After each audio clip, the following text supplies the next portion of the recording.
Hoje teremos mais uma live aqui com profissionais da área de tecnologia.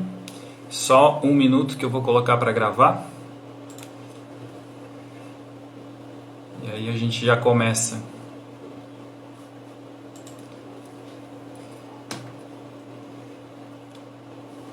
Já começou aqui.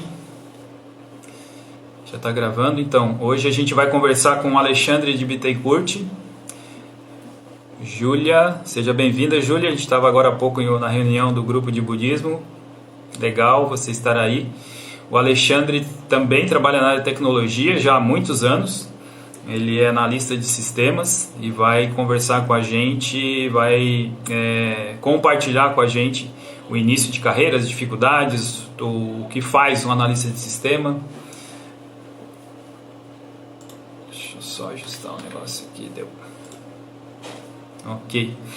Ontem a gente teve live com a Ana Cristina, que é coordenadora de projetos na TOTUS. Antes de ontem com o Rogério. O Rogério também está aqui com a gente. Rogério Napoleão, desenvolvedor de aplicativos. Alexandre Schutter, seja bem-vindo, boa noite. O Alexandre também está aí.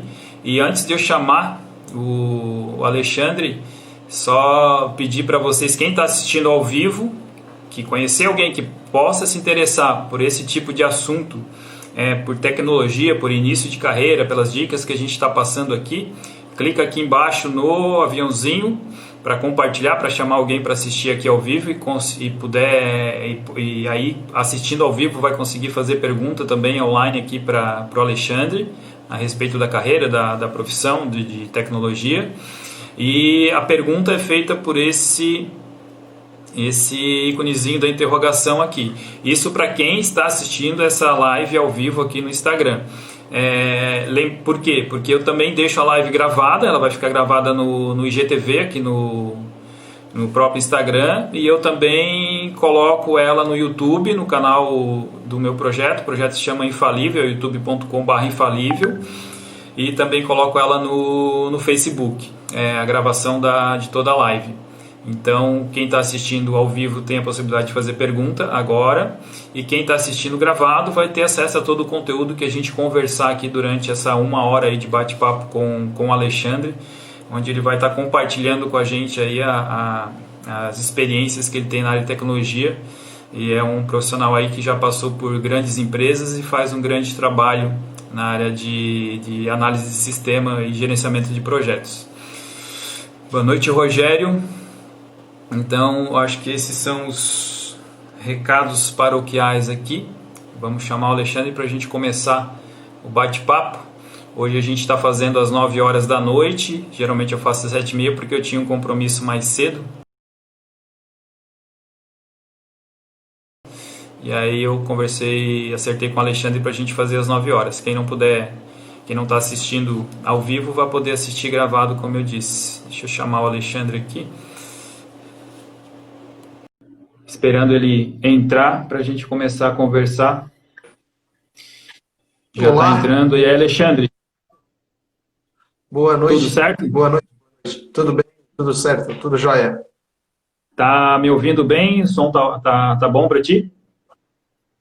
O som tá bom. A tua imagem tá um pouquinho falhando e tal. Tá travando um pouquinho. Provavelmente, porque eu estava com dificuldade não, mas para mim o som trava um pouco da pessoa que eu estou conversando e a minha imagem provavelmente vai travar, porque ao mesmo tempo que eu estou fazendo a live aqui, eu também estou capturando ela aqui no outro computador, mas eu uso a mesma conexão de internet, apesar de que a conexão é rápida, mas consome bastante.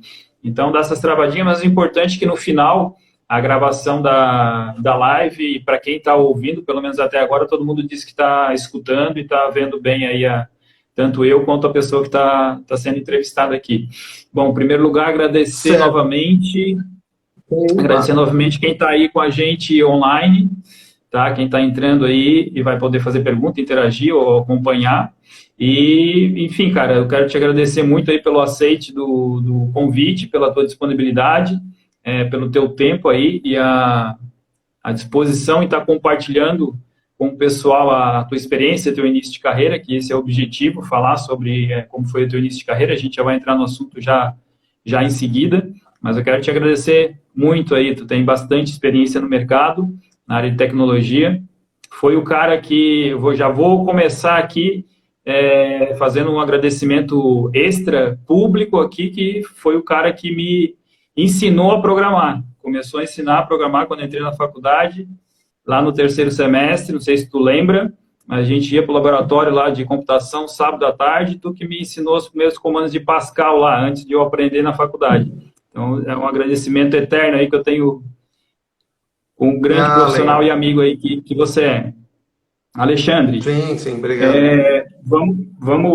legal, vamos começar. Eu queria que tu falasse, pessoal, lembrando sempre que essa live fica gravada, então pode ser que tem pessoas que não nos conhecem ou são de outros lugares, então eu queria que tu falasse onde é que tu nasceu, onde é que tu já morou, onde é que tu mora e onde é que tu trabalha, para a gente começar nessa introdução aí, depois eu vou fazendo algumas perguntas e a gente vai batendo um papo aí bem tranquilo.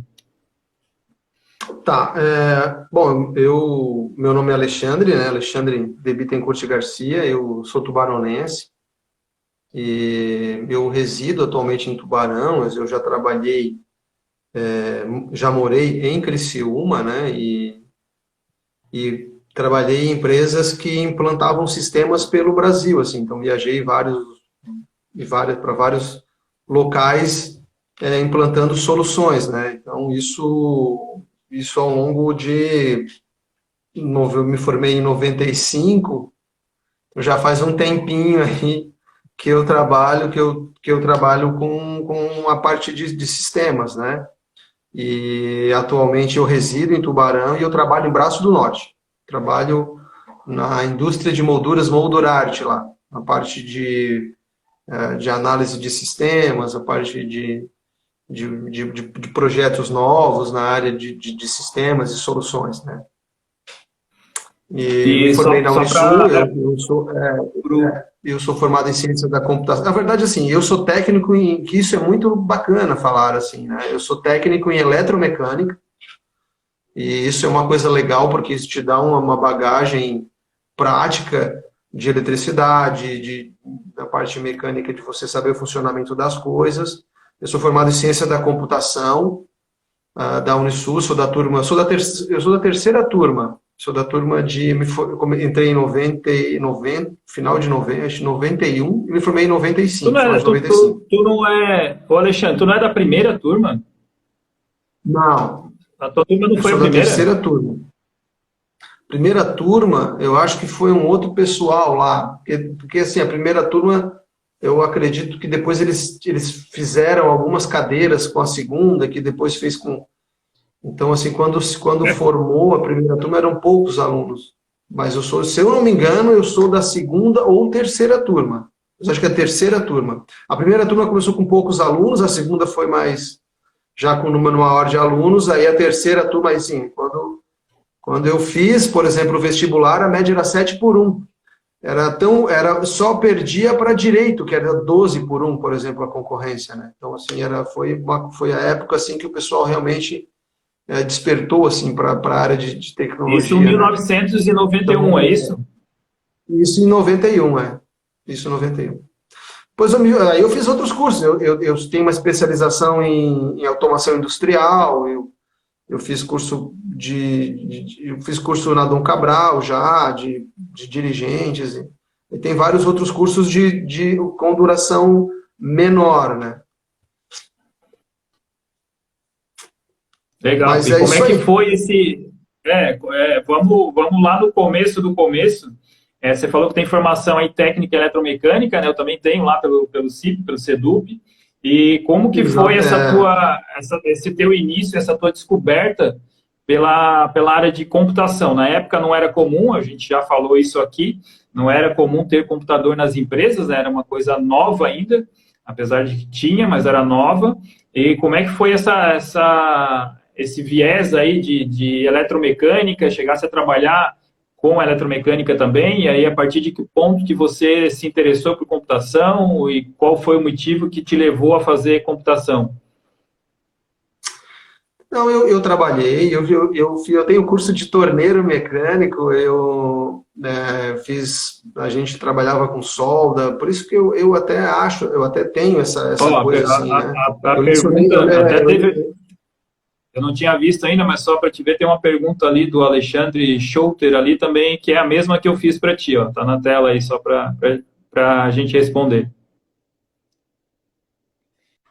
a vida é feita de Pode caminhos, continuar assim, aí. né? A vida é de caminhos e todo caminho implica em perdas, assim, perdas de possibilidades, no sentido, né? Implica em de toda decisão que você tem na tua vida, ela implica em perdas, assim. Então eu fiz uma, eu tinha terminado o curso técnico e na época eu sempre gostei mais da parte elétrica. Nós tínhamos o curso técnico eletromecânica, né? Então a parte elétrica você trabalha mais com motor, instalação industrial, predial, e a parte mecânica você trabalha mais com a parte, por exemplo, de tornearia, fresa, retífica, solda. E eu sempre gostei mais por uma aptidão minha da eletricidade, assim, eu sempre gostei assim. E na época, o que aconteceu na época, assim, eu tinha uma vaga, um estágio na Koubak Motores em Jaraguá do Sul, mas eu não queria, eu queria ir para lá porque tinha o curso de engenharia elétrica lá, que era um negócio que eu queria muito fazer assim, que eu gostava, né? Mas aí surgiu essa coisa tinha o curso de computação ali, aí começaram a falar, tem curso de computação, tem curso de computação. Mas eu não sabia absolutamente nada do que era computação, assim. A gente fala hoje, o pessoal tem não tem um pouco de noção, assim. Mas não tinha internet, não tinha smartphone, não tinha nada, assim. Mas os computadores eram coisas assim meio de módulos que tu comprava, eram os negócios, não tinha assim computação, né? Era um negócio muito abstrato. E eu acabei indo, é o futuro, e eu acabei indo, me interessei, fui lá, conheci a ementa do curso, tinha aqueles, fui na Unisul, conheci a ementa do curso, acho que eu vou fazer o. Mas aí no curso técnico a gente não tem uma série de matérias para fazer o vestibular. Aí estudei pra caramba, passei e acabei entrando, assim, sem saber direito o que era, né? Então, o primeiro semestre era básico, não tinha praticamente nada de computação.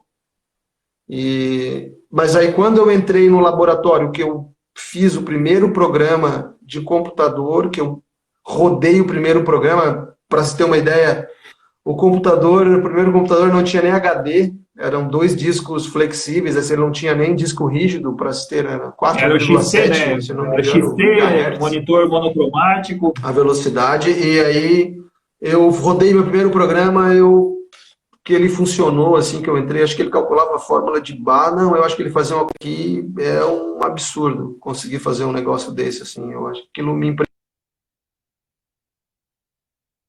impressionou de uma tal maneira que eu acabei entrando e aí ali eu me apaixonei por computação, né? Mas eu entrei, foi uma Legal. E coisa aí, meio, não foi por acaso, mas eu entrei meio sem ter o conhecimento, que é uma coisa meio comum quando se tem 17, 18 anos, né? Hoje você tem uma disseminação melhor da informação, né? Mas naquela época era mais complicado. Assim.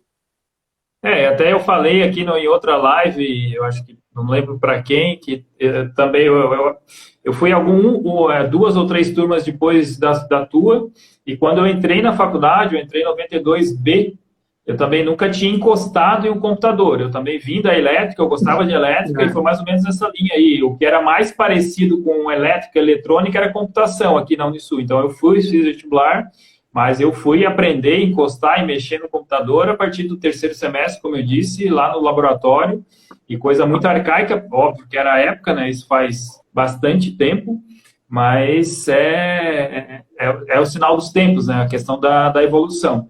O Alexandre, e aí depois você começou a fazer o curso e em que momento você foi trabalhar na área? Qual foi a tua primeira experiência na área de informática? Foi depois de formado ou foi durante o curso? Conta para nós aí como é que foi.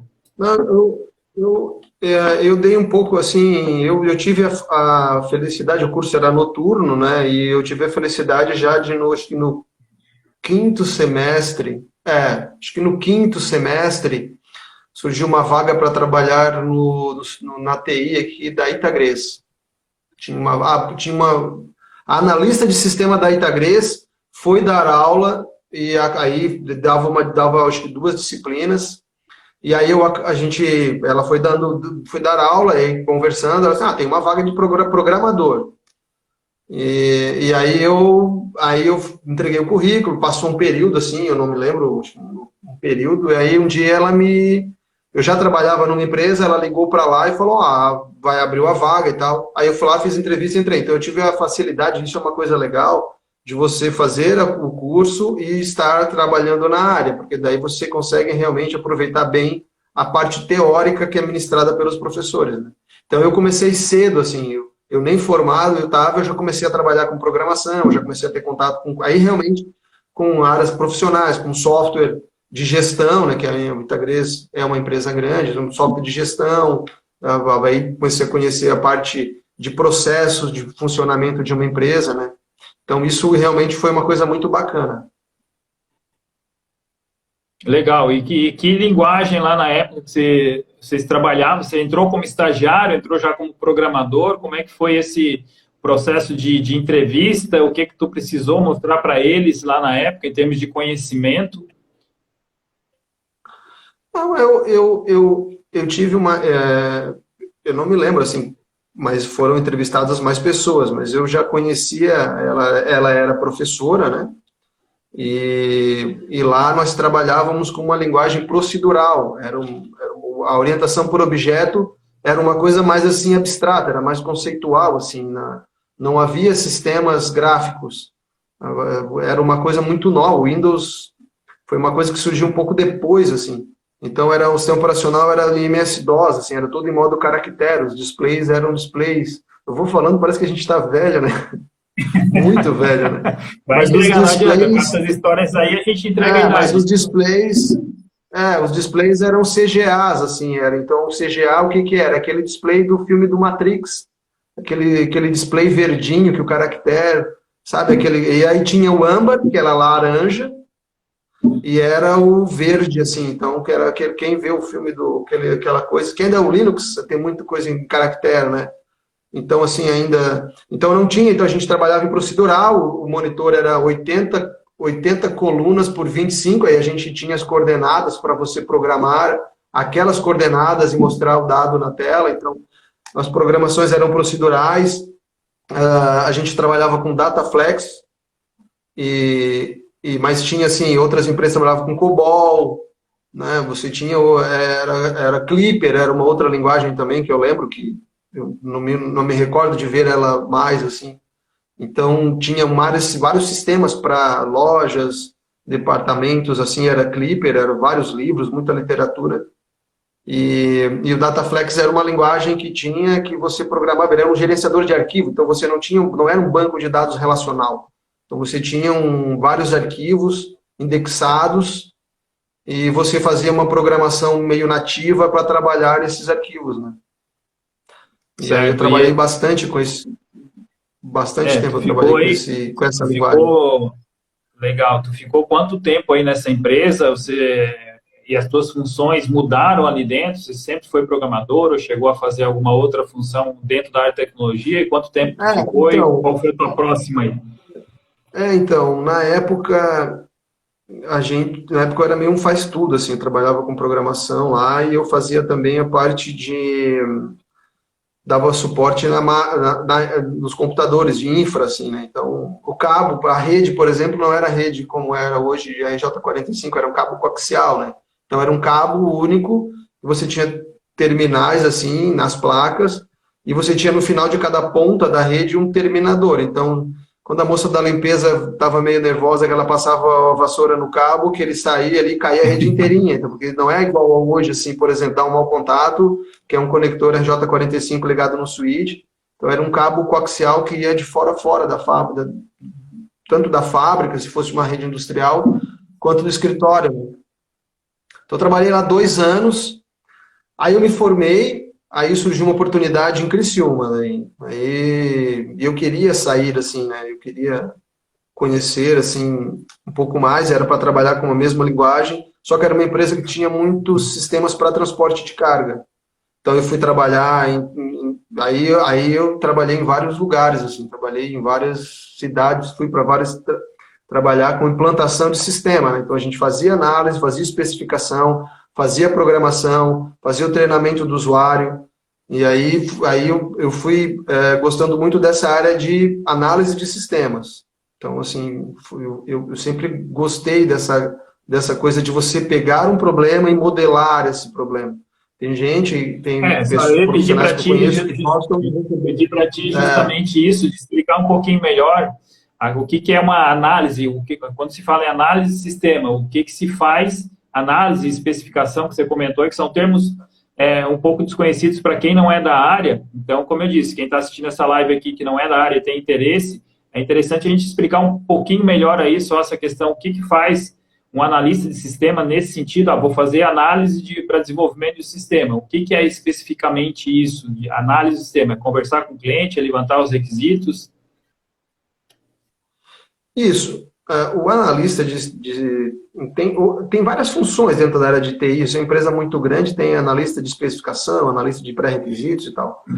Mas o analista disse, no que eu trabalhei naquela época lá, e hoje ainda trabalho, gosto muito de fazer isso, é fazer um trabalho de conhecer o problema no mundo real e modelar esse problema de uma forma computacional. Então, realmente criar uma solução para esse problema. Então, essa empresa que eu trabalhei, ela trabalhava sempre para transporte de carga, e a minha área de atuação era faturamento e expedição de carga.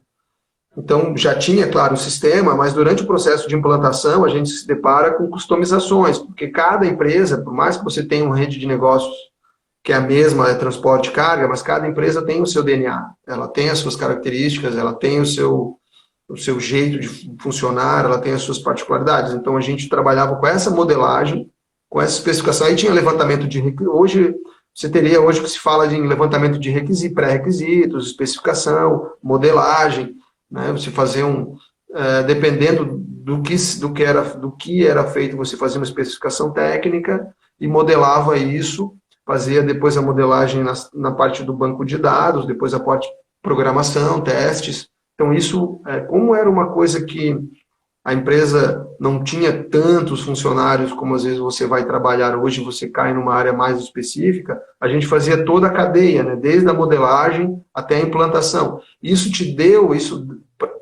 para mim, me deu uma percepção muito grande do funcionamento do que é uma solução computacional, do que é um software, né?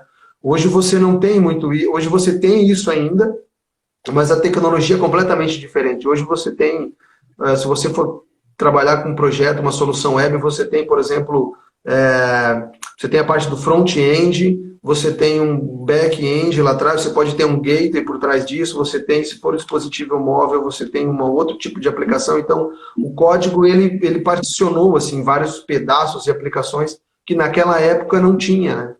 Então, naquela época era mais bem verticalizado mesmo, você tinha uma grande, assim, você tinha um poder, né? Poder, a palavra não é essa, mas você tinha uma determinação maior para poder fazer isso, né?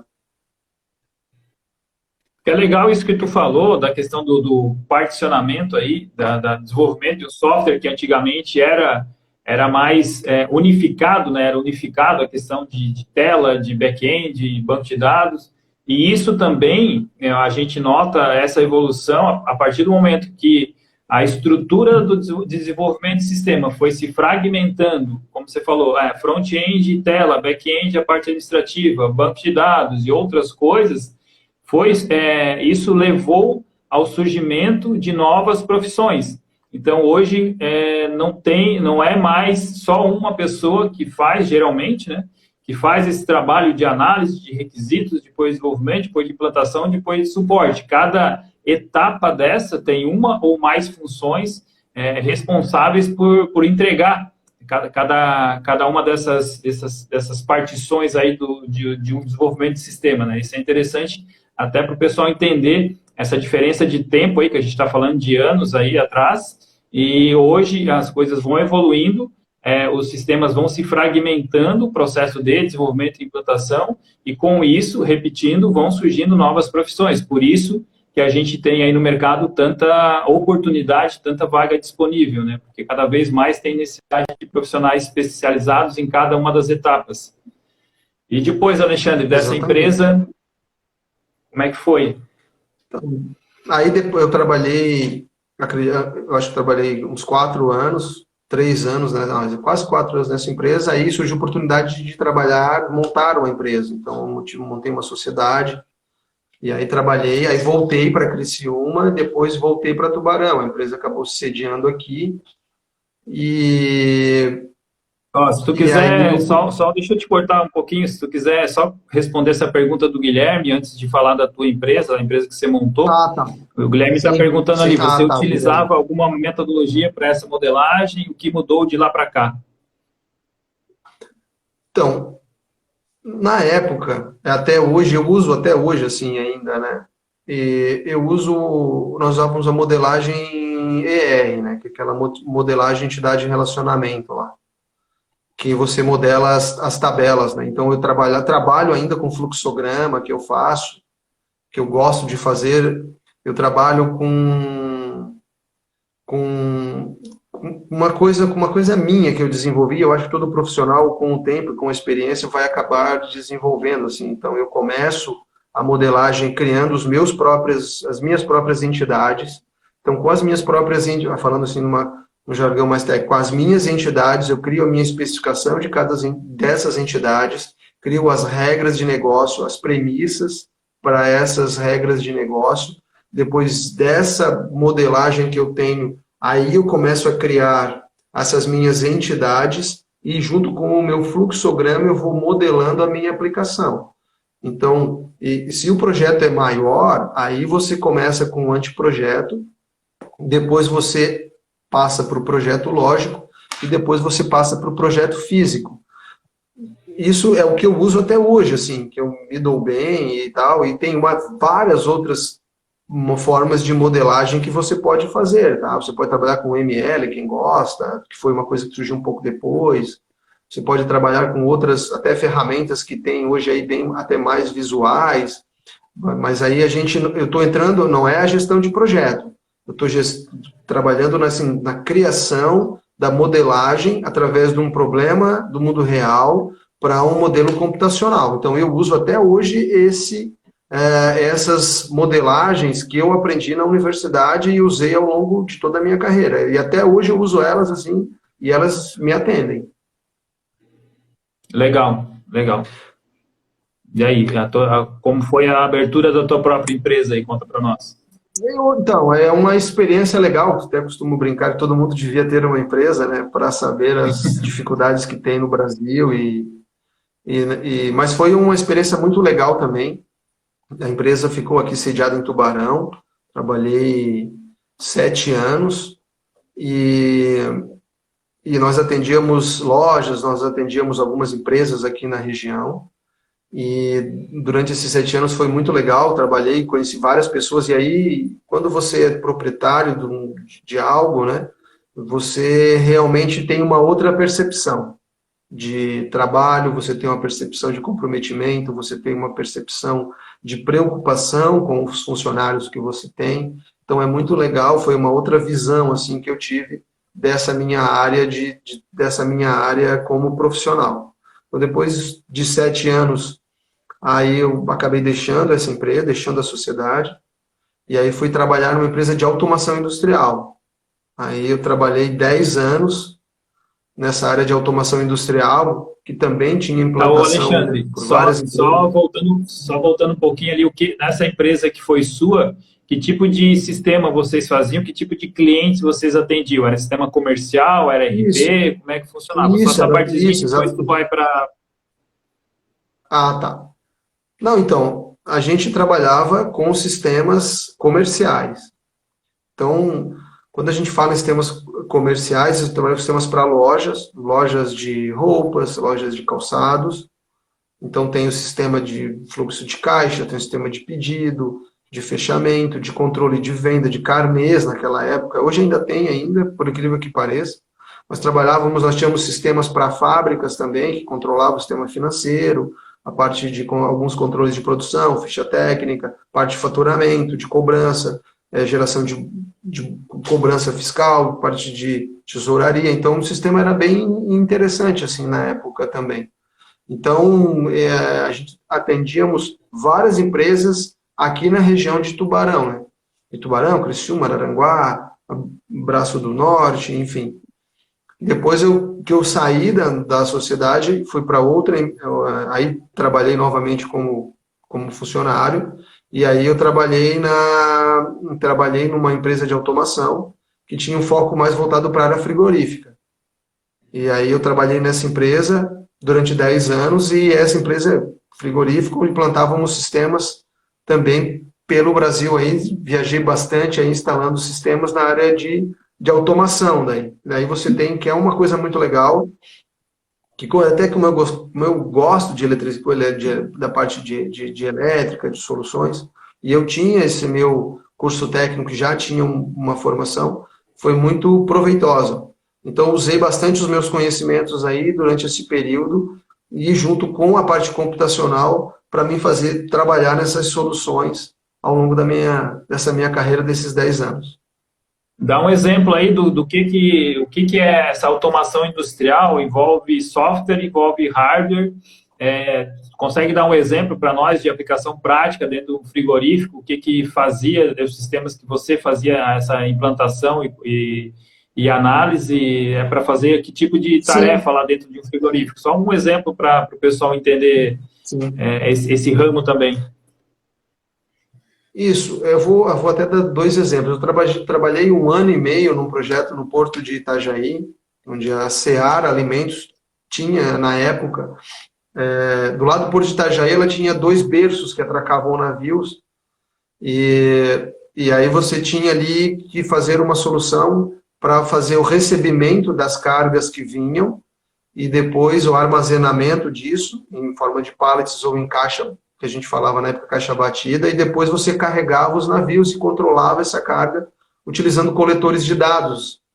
Então, a empresa que eu trabalhava vendia os coletores, e a gente fazia a programação dos coletores e fazia esse controle, essa modelagem também dessa carga. Depois, no segundo momento, isso passou a ter também o uso de containers, a parte de TCONs também, onde você tem todo um controle de gerenciamento de containers, a parte de refrigeração, a parte de que você tem que controlar, porque o container, se ele é se ele é reefer, que ele é refrigerado, você tem todo um controle de monitoramento, porque você tem que garantir que aquele container não vai ter um problema, uma perda de temperatura, senão você pode perder a carga que está lá dentro, né?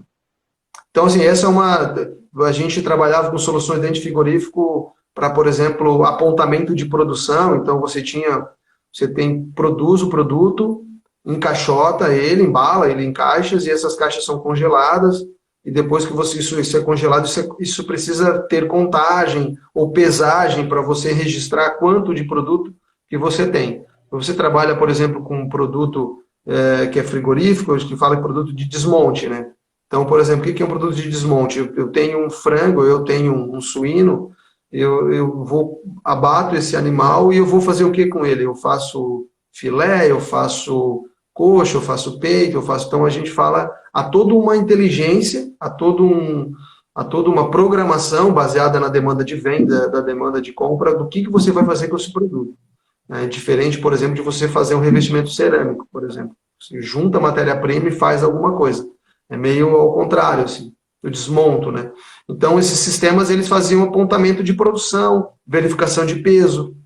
Então, por exemplo, se eu tenho lá uma determinada embalagem que ela tem que ter 1 quilo, ela não pode ter 900 gramas. Então, tinha toda uma verificação, a gente fala em verificadoras de peso. Então, aí você tem ali parte de pesagem, aferição, isso muitas vezes em movimento, né? Se você pesa, você registra essa informação, você pode rejeitar essa embalagem ou não, se você pode fazer o apontamento. Então, toda essa automação passava por dentro dos sistemas que eu trabalhei, né? Bem interessante isso. Até para tudo que a gente está falando aqui, tudo que tu está contando aí das tuas experiências em empresas diferentes, tudo isso é tecnologia, tudo isso envolve profissionais de tecnologia, várias funções diferentes, né? Desde programador, analista, suporte, comercial, financeiro, o cara do hardware, da eletrônica. Então, tem bastante gente envolvida, vários profissionais de diferentes funções aí envolvidas no processo e tudo é tecnologia. E depois dessa empresa de automação, aí você foi para onde? Aí, durante esse período da parte que eu trabalhava nessa empresa, eu comecei a lecionar. Surgiu a oportunidade de lecionar no Senai, como professor do curso de Tecnólogo em Automação Industrial, e depois eu comecei a trabalhar na Unisul. Aí eu lecionei para o curso de Ciências da Computação e, coincidentemente, para Engenharia Elétrica. Não fiz o curso, mas lecionei. Tive a oportunidade de lecionar, e aí lecionei lá durante vários anos, eu acho que de 2007 até ano passado. O Senai um pouco antes, mas não Unisul até o ano passado. E aí, a empresa que eu trabalhava vendeu um projeto para onde eu trabalho até hoje, que é a Moldurarte, indústria de molduras Moldurarte. Eu fui implantar um projeto e acabei ficando na empresa. Eu já tinha trabalhado com eles quando eu tinha a minha empresa, eles tinham sido meus clientes, meu cliente, e aí eu surgiu essa oportunidade, eu acabei ficando lá. Lá é um pouco diferente também, eu tenho um núcleo trabalho com mais 2 pessoas, uma pessoa na parte de infraestrutura e uma outra pessoa na parte de desenvolvimento, e aí você trabalha numa TI, né, no CPD, que a gente há um tempo atrás se falava, né, que era um CPD, Centro de Processamento de Dados. E aí a gente trabalhava lá e hoje a gente faz esse trabalho. Então a gente trabalha, nós já tem um sistema corporativo, já tem um software pronto, e é uma ERP, uma série de processos já modelados. A gente trabalha, dá suporte, traz novos projetos para a empresa, para os setores, trabalha com essa implantação, cuida que as coisas estejam funcionando, né? Parte de infraestrutura grande, são 3 plantas, então você tem fibra ótica entre as plantas, então tem os transceivers, tem a parte de cabeamento, tem a microinformática, que são os computadores menores, são os servidores, todo o gerenciamento do sistema operacional, então tem bastante trabalho, mas é um trabalho mais localizado, mas dá bastante trabalho. Legal. E aí estou lá até hoje. Show de bola. E como é que funciona tu deu uma ideia aí das tuas funções, das tuas tarefas, lembrando que o objetivo dessas lives é mostrar para quem está assistindo e não conhece a área e tem interesse, ter uma noção de como funciona o dia a dia de cada profissional, de cada profissão que a gente está passando aqui. Como é que funciona o teu dia? Você vai trabalhar, chega na empresa, tem uma rotina, que tipo de ferramenta você utiliza no teu dia a dia? Planilha, algum sistema, além do sistema RP, algum sistema de controle para ti gerenciar as tuas tarefas? Tem um cronograma, tem planejamento? Como é que funciona um dia de um analista de sistema o teu dia a dia? Como é que funciona? Então, vamos lá. Há um tempo atrás eu era garoto de programa, né? Mas aí eu fui ficando velho, o cabelo ficou branco, e aí eu passei para análise.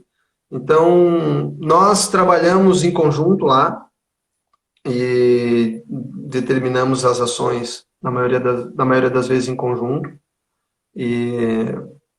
Nós usamos um software para controle interno de atividades da TI. A gente usa o Redmine.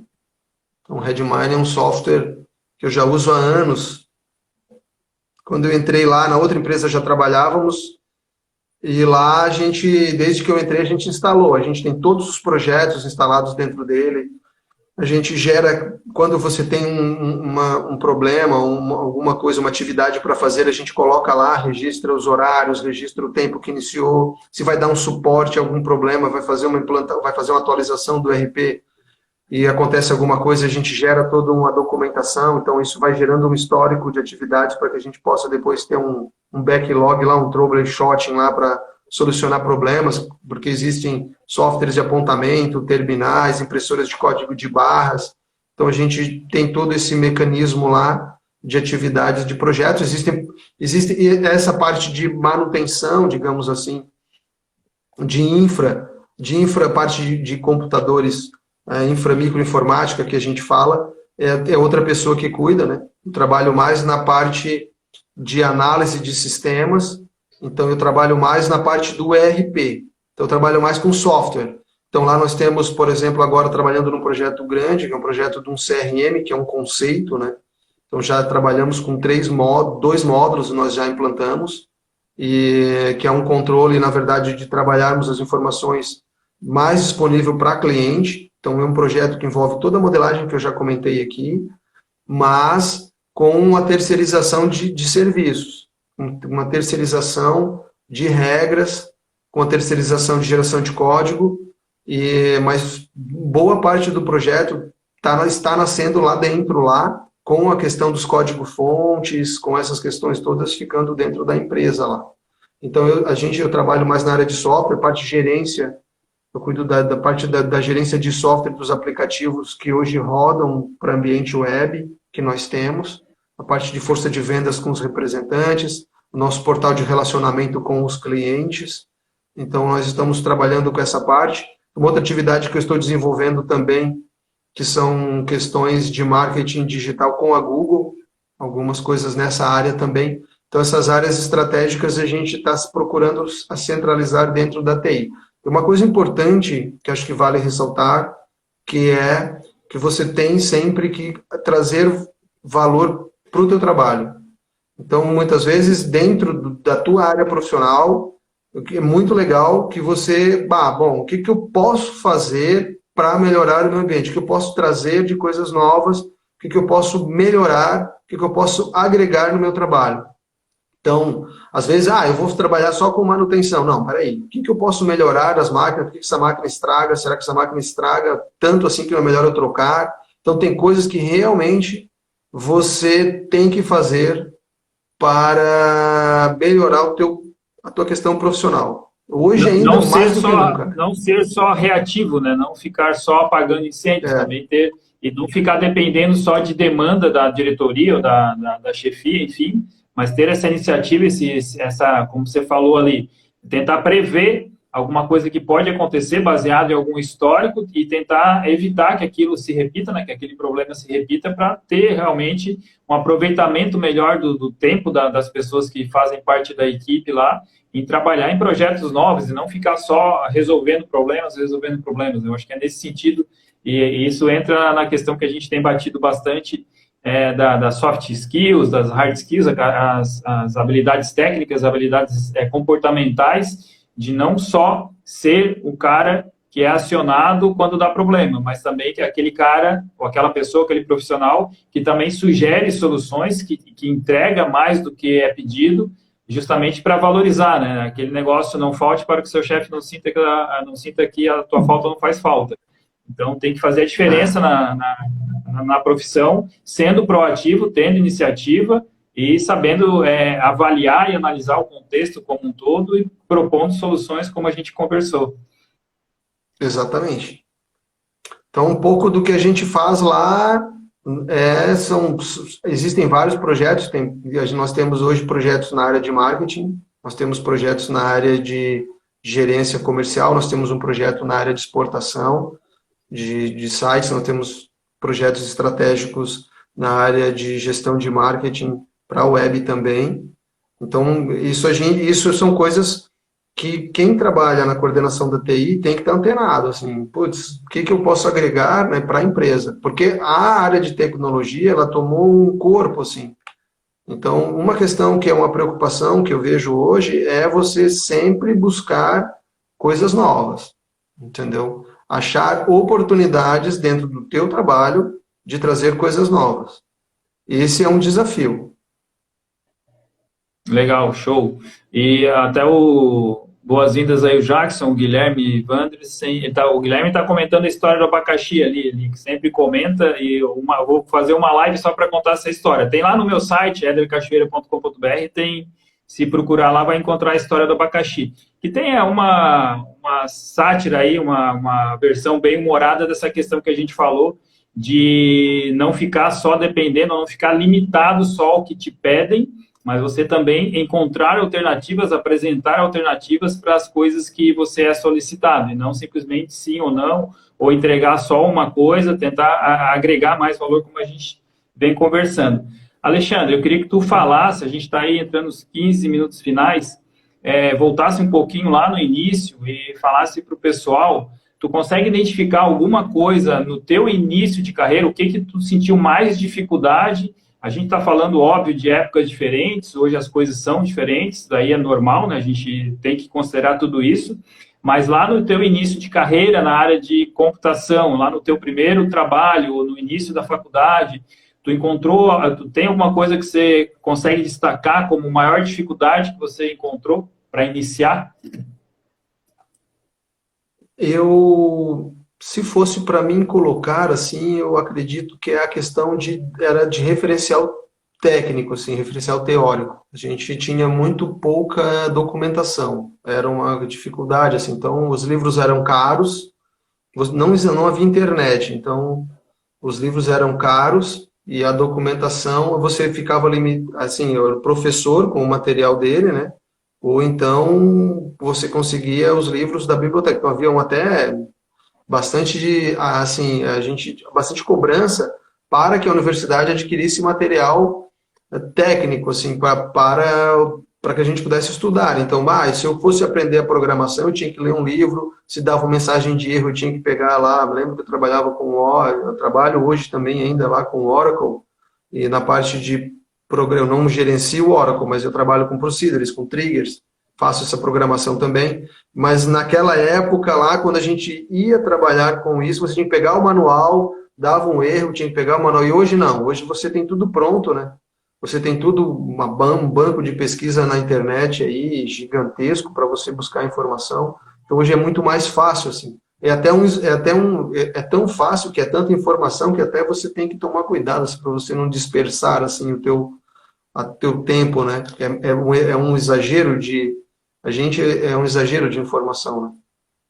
Exatamente. O Alexandre, você comentou uma palavra aí que eu vou puxar um assunto antes da gente entrar na parte lá de perfil ali, que eu vou pedir a tua opinião também em relação ao perfil de quem quer entrar na área, mas você falou em livro. Eu queria que tu contasse aí que você também é escritor, então isso quer dizer que o cara que trabalha com tecnologia não necessariamente está ali, não vou dizer na frente do computador, porque tu usa o computador para escrever também, né? Mas não está pensando só em tecnologia, né? Você é um escritor e uma área totalmente diferente aí de tecnologia. Conta um pouquinho aí dessa tua segunda profissão aí. Já tem alguns livros publicados?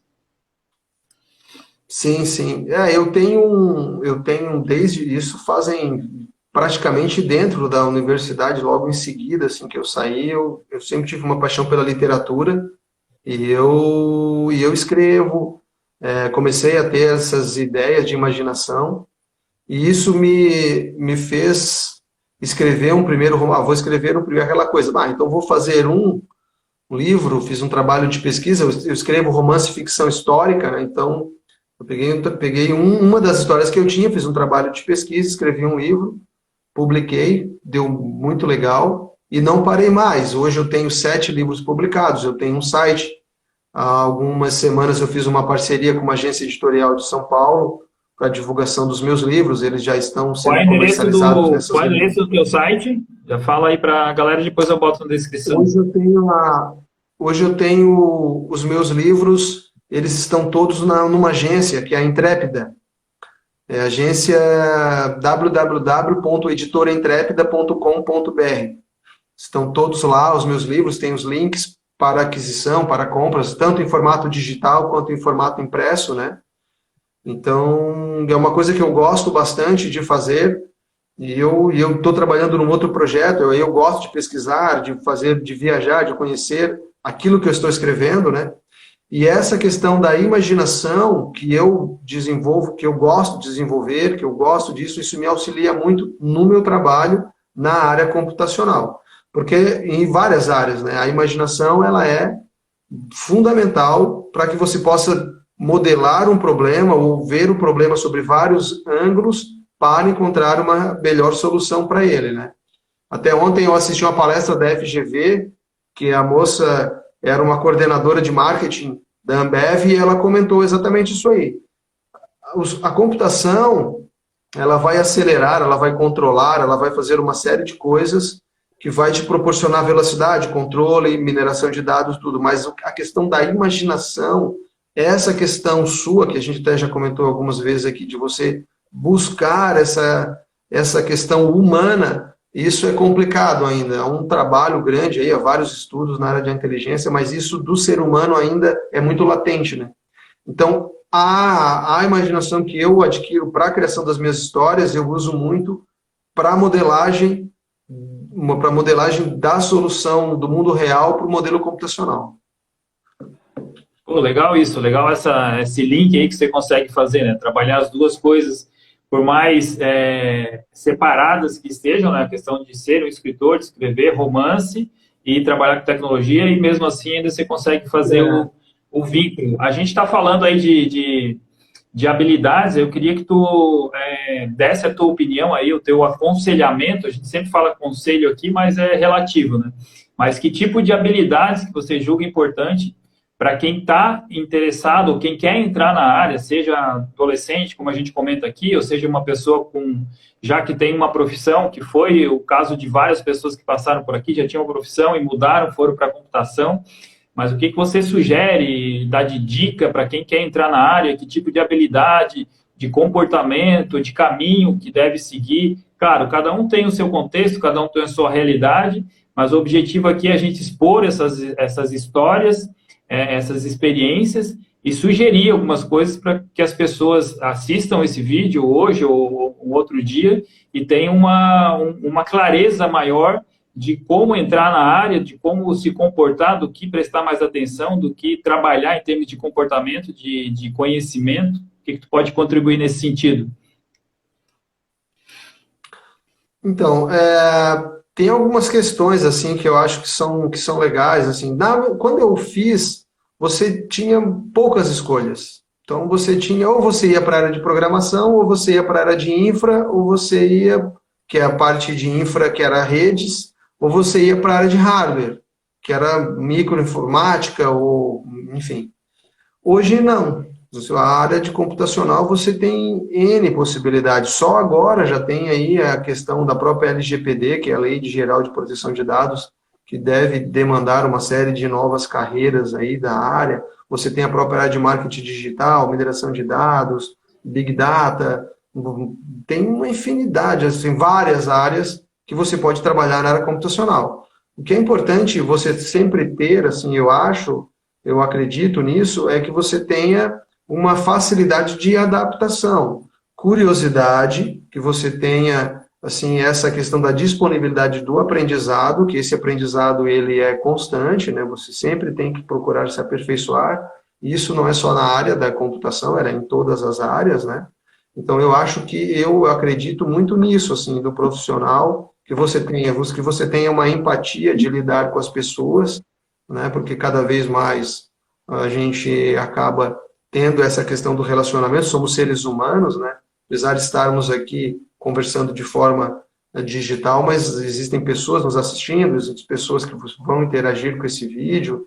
Então eu vejo essa preocupação que eu sempre tive quando eu coordenei equipes, ou quando eu trabalhei como professor, eu sempre procurei colocar essa questão mais humana, assim, na verdade.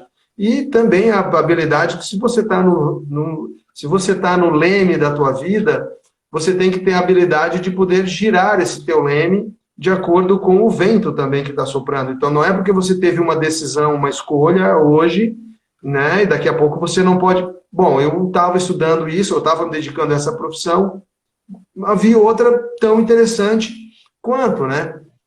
Então, às vezes, eu falo isso porque eu trabalhei muito com desenvolvimento, com programação, análise de dados. Hoje estou vendo áreas de marketing, de gestão, que eu acho que são muito interessantes, estou me dedicando mais para isso. Isso tem a ver também com o meu projeto na área literária. Então, eu acho que você tem sempre que ter a mente aberta para outras soluções. Não só, porque eu estudei isso, agora eu vou com afinco. Se você gosta, faça isso com bastante gosto. Eu costumava rapidamente aqui, fazer uma brincadeira com os meus alunos e assim, olha, você está estudando matemática e português. Se você gosta de matemática, notas ótimas, 9, 10 e tal, em português você não é tão bom assim. Você tira 5, 6, você vai contratar um professor do quê? Para tu melhorar todo mundo, né? Ah, contratar um professor para te ajudar de português. Não, tá errado, cara. Eu ficava louco comigo. Tá errado, você tem que contratar um professor de matemática. Você tem que ser o cão em matemática, você tem que ser o melhor cara de matemática. Em português, que tu não gosta, que você tem que também ter essa percepção que você não vai gostar de tudo que tem, entendeu? Então, se em português que você não gosta, mantenha ali o mínimo, o que você precisa para você poder satisfazer a tua carreira, mas aquilo que você gosta não, é aquilo que realmente você gosta, você tem que se dedicar. Isso é uma coisa que eu sempre procurei colocar para os meus alunos, o pessoal que trabalhou comigo, né, que trabalha comigo. Porque se você quiser manter a média de aproveitamento de conhecimento em tudo, inclusive nas coisas que você não gosta, como você falou, deu exemplo aí de português, matemática, etc., você acaba despendendo energia para uma coisa que você não gosta, só para ter uma média maior, para se comparar, de repente, com outra pessoa, e aí acaba sugando parte da energia que tu poderia dedicar a uma área que você realmente gosta, que no caso do exemplo que tu deu, a matemática, né? E a gente já falou aqui nessas conversas também, como a área de tecnologia, enfim, cresce muito rápido, isso daí a gente está martelando nessa questão, cresce muito rápido, tem muitas coisas acontecendo, cada vez se fragmentando mais, né? O que tinha em computação já se fragmentou, a internet se fragmentou, a questão do digital, inteligência artificial, então é muita coisa para uma pessoa dominar tudo. Isso também não é legal. Então, tem que ter essa sensibilidade, como você comentou aí, de ver o que você mais gosta, ver o que está mais ligado com as suas aptidões, suas características, e investir naquilo, mas sempre estar aberto aí para conhecer, pelo menos ter uma ideia, conhecer outras áreas, outras tecnologias, porque isso vai ser útil em algum momento aí da tua profissão, das tuas funções. Alexandre, para a gente entrar na reta final aí, faltam 3 minutos. O que eu sempre pergunto aqui para o pessoal, no final, eu pergunto assim, tem alguma coisa que você fez lá no início, que você viu que não foi uma decisão legal, não é nem questão de arrependimento, tá? Mas assim, se eu pudesse voltar, eu faria diferente essa decisão no início da minha carreira. E uma coisa que você julga que foi crucial para o teu sucesso aí profissional, para o teu crescimento, alguma decisão que você tomou lá no início da carreira que você lembra até hoje e fala assim, não, isso daqui realmente foi um divisor de águas para eu mergulhar de cabeça aí na profissão de informática para o meu crescimento. Consegue identificar esses 2 pontos aí de início de carreira? Eu acho que o ponto que eu tive, assim, divisor de águas, a vida da gente é sempre de escolhas, né? A gente faz escolhas ao longo do dia, assim, né? Eu não gosto muito, assim, de pensar para trás, assim, porque você pensar hoje numa decisão que você tomou um tempo atrás, você tem outras variáveis, já que você já soube o seu resultado, né? Mas eu acho que o fato de eu não ter ido, de eu ter decidido fazer o vestibular e acabar, isso mudou a minha vida, assim, né? Realmente mudou, assim. Eu poderia ter ido por estágio que eu tinha e a minha vida teria um caminho diferente, né?